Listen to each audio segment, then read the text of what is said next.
The dungeon beneath Vealoria Castle was cold even in summer. Water dripped somewhere in the dark, counting the hours no one else cared to count. Wren Callahan sat against the stone wall of her cell, her knees pulled to her chest, and waited for a day that never seemed to come. She had been an Omega her whole life, and in Vealoria, that word meant something small. It meant standing at the back of every room. It meant apologizing before anyone accused her of anything. When Lady Sarah's necklace went missing 3 months ago, no one asked Wren if she had taken it. They simply decided she had, because it was easier to blame the quiet girl than to question a noblewoman. King Draven Ashford had signed the order without looking up from his papers. That was what people said anyway. Wren had never actually seen him. She had only heard his name spoken like a warning, the way people speak of storms. She did not know that tonight, everything was about to change. Far above her, in a throne room lit by tall windows and colder light, King Draven stood listening to words he did not want to believe. "The barrier is failing," said old Marin, the court sorceress, her voice steady despite the weight of what she carried. "I have checked the readings 3 times. The magic that protects Vealoria from the northern Pax is thinning, my king.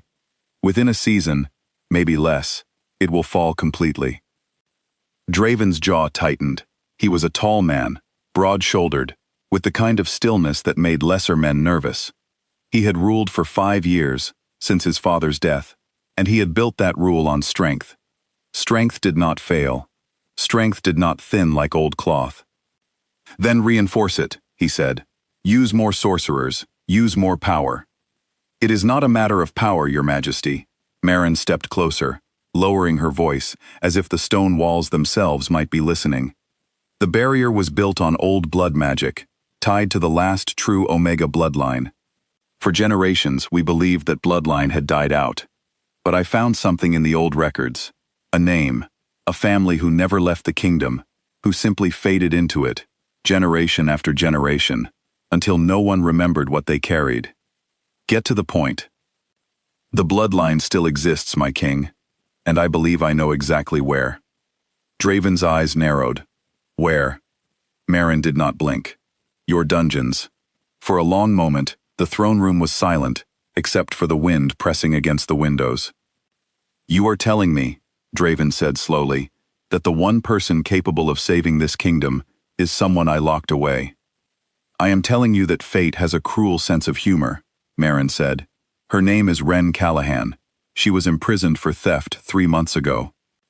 Draven remembered the name now, vaguely, the way a person remembers a single line from a long report. He had not looked into the case. He rarely did.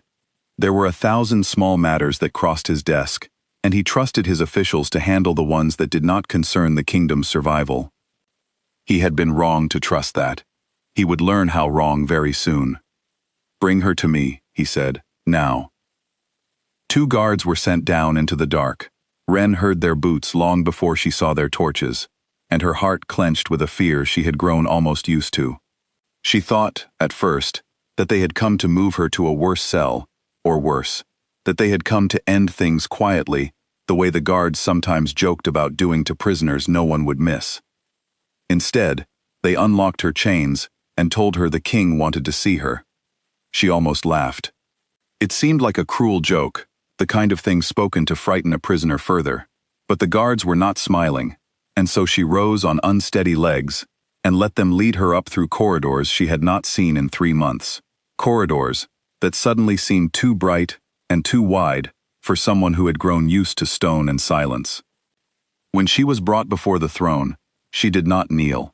She had no strength left to perform submission she did not feel.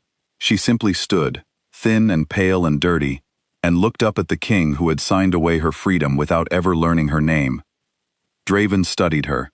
He had expected someone broken, someone who would tremble and beg.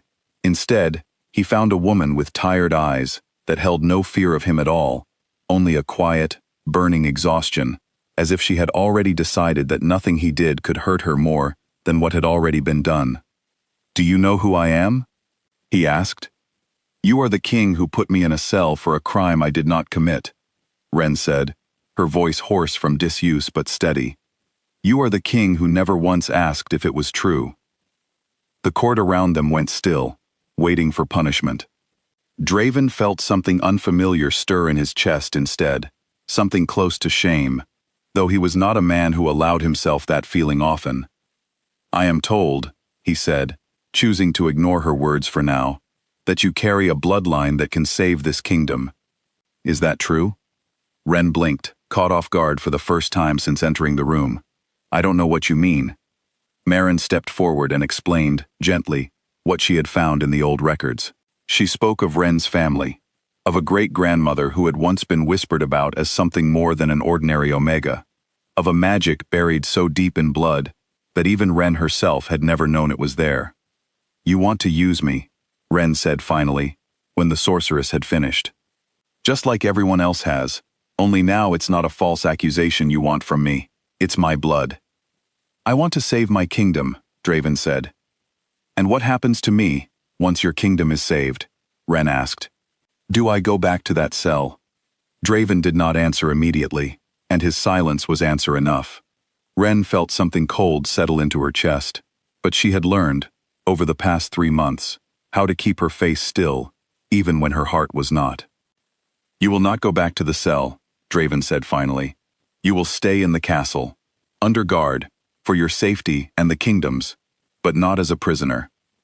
"Under guard," Ren repeated. "That sounds like another word for the same thing." "It is not," Draven said, though even he was not entirely sure he believed it. She was given rooms in the castle's east wing, far grander than anything she had known in her life before the dungeon, and yet the guards outside her door made it clear that grand did not mean free. Ren spent the first days in near silence, speaking only when required, watching the castle around her with the wary eyes of someone who expected the floor to open beneath her at any moment. It was Draven who came to her rooms on the 5th evening, alone, without his guards, which surprised her more than anything else had. "I owe you an apology," he said, standing awkwardly near her door, as if he had never had to say such words before. Perhaps he hadn't. "For locking me away, or for wanting to use me now that it's convenient?" Ren asked. "Both," Draven admitted. "I did not look into your case. I should have. I trusted people I should not have trusted, and you paid the price for that. I cannot undo the months you lost, but I can promise you the truth from now on." Ren studied him for a long moment. She had expected excuses, not honesty. It unsettled her more than his anger would have. "Why does it matter to you now?" she asked. 3 months ago, I was nothing to you, a name on a paper. 3 months ago, I did not know you," Draven said simply. "I am beginning to think that was a mistake, in more ways than one."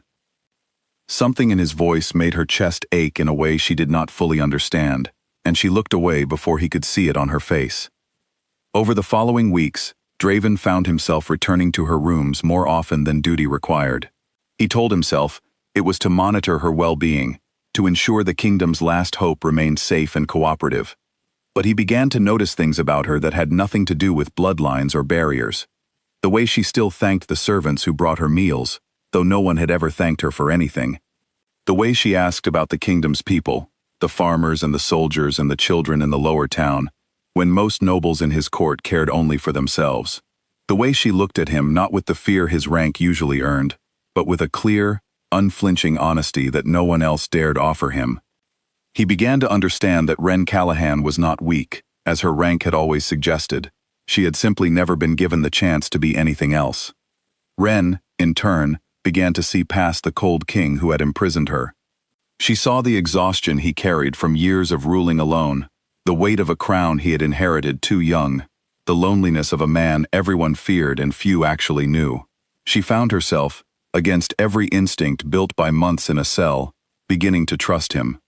But not everyone in the castle welcomed the change.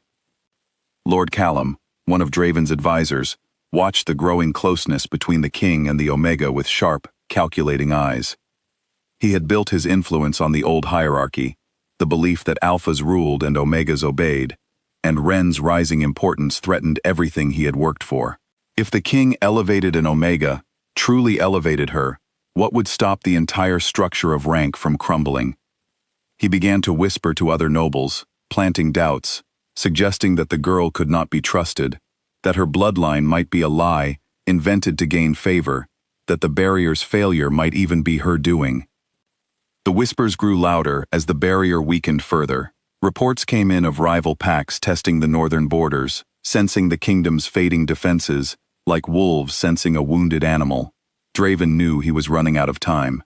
Meryn confirmed that Ren's blood, given willingly in the old ritual, could restore the barrier fully, but the ritual required trust, required Ren to choose it freely, for forced magic would only make the barrier weaker. Draven went to her, the night before the ritual was to take place, his heart heavier than it had been in years. "You do not have to do this," he said. "If you refuse, I will find another way to protect the kingdom. I will not force this on you." "You would let your kingdom fall rather than force me?" Ren asked, searching his face for the lie she expected to find. "I would rather lose a crown than become the kind of king who takes what is not freely given," Draven said. "I have already taken enough from you." Ren felt tears rise in her eyes, unexpected and unwelcome, though she did not try to hide them this time. "I want to help," she said quietly. "Not because you are my king, because these are my people too. Even if they never treated me as one of their own, I want to give them a chance." That same night, Lord Callum made his move. Believing the barrier's fall was inevitable, and that a weakened kingdom would be easier to reshape in his own image, he had secretly opened a passage in the castle's eastern wall, allowing a small force from a rival pack to slip inside under cover of darkness, timed to strike during the ritual itself, when the king would be distracted and the girl most vulnerable. The invaders moved through the castle silently, but Draven's instincts, honed by years of leading his people, caught the disturbance before it reached the ritual chamber. He ordered Ren protected, and moved through the corridors himself, meeting the invading force head-on, his alpha strength meeting theirs in fierce, desperate combat. Ren, waiting in the ritual chamber with Meryn, heard the sounds of fighting draw closer, and felt something shift inside her, a warmth spreading from her chest to her hands, as if her blood itself understood the danger, and was answering it. Meryn's eyes widened as ancient magic began to stir around them, unbidden, called forth by Ren's fear for the man who had once locked her away, and now fought to protect her. When the invaders broke through the chamber doors, they found not a helpless prisoner, but a woman, glowing faintly, with old power, magic that pushed outward in a wave, knocking them back and sealing the breach in the castle wall behind them. Draven arrived moments later, wounded but alive, to find Ren standing amid the fading light of her own awakened power, breathless and shaking but unharmed. "You saved them," he said, staring at her in wonder. "You saved everyone." "We saved them," Ren corrected softly. "Together." In the days that followed, Lord Callum's betrayal was uncovered, and Draven made a decision that shook the foundations of everything Veloria had believed about rank and worth. Before the full court, he declared that the old hierarchy, the system that had allowed a innocent Omega to be imprisoned without question, would be abolished. Strength, he said, was not measured by rank at birth, but by the courage to protect others, even after being wronged by them. He turned to Ren, who stood before the court not as a prisoner or a tool, but as herself, and asked her, in front of everyone, to stand beside him not as his subject, but as his equal and his mate. Ren, who had once sat alone in the dark, counting drops of water, and waiting for a day that never came, looked at the king who had learned to see her, truly see her, and said yes.